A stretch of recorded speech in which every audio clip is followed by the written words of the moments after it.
If you don't have ankle mobility, you don't even have the proprioceptive alignment. Right. I was getting ready to say, Greg, you said a lot about tone and tension, and you get into muscle integrity, all those fancy things. And it really comes down to, if you don't have good mobility, that's not giving proper feedback to the brain to tell the muscles what to do. You're lacking a little bit of input. And that's where we always say you need to have good mobility.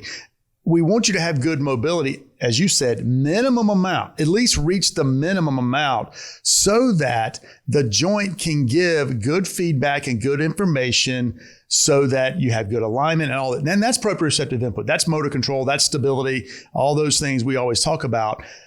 But we start talking about the ankle and the foot, and we did a whole podcast on the foot. I think it was last season, but we're talking about the ankle. It does start at the ground and how you react. But if you've got a lack of ankle mobility, it impacts your throwing, your balance, all this other stuff. But then a lot of people may not complain. It's not one of the major, injuries or painful areas in the body. Where do most injuries occur in the body?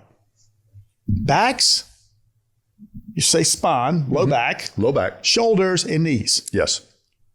And if we start thinking about what is a lack of ankle mobility, why does that put more stress on the knee? Because you never hear people talk about, my ankles are injured or hurt. They talk about, I sprain my ankles a lot. What's the number one injury in high school? Yeah, ankle sprains. Ankle sprains. The most catastrophic injury in high school is usually an ACL or some type of back fracture, right? That's right. Yeah. But the ones that, they happen so much, nobody cares anymore. But the whole point is, what's the rehab protocol for a grade 2 ankle sprain at the high school level, with or without an athletic trainer? If I don't hurt, I'm playing. Coach said I can. Yeah, and then they go through and they tape the ankle. Yeah. In order to get on the field.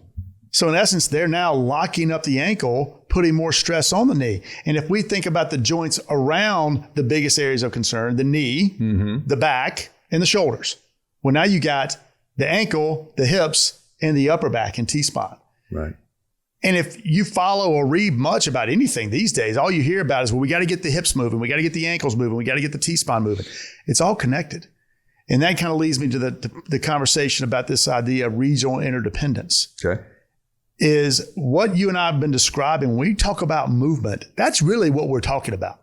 Everything is connected. I mentioned it in my little first kind of start, my little monologue to kick this thing off, is we got data that says you got a lack of ankle mobility, good chance you got a lack of upper body mobility, and that's our shoulder mobility test. So we can't just think about this myopic, I got to create good ankle mobility. We got to create good ankle mobility and set the stage so all the other joints are working well together. And this idea of regional interdependence is not new. No, it's not something it's been around a while.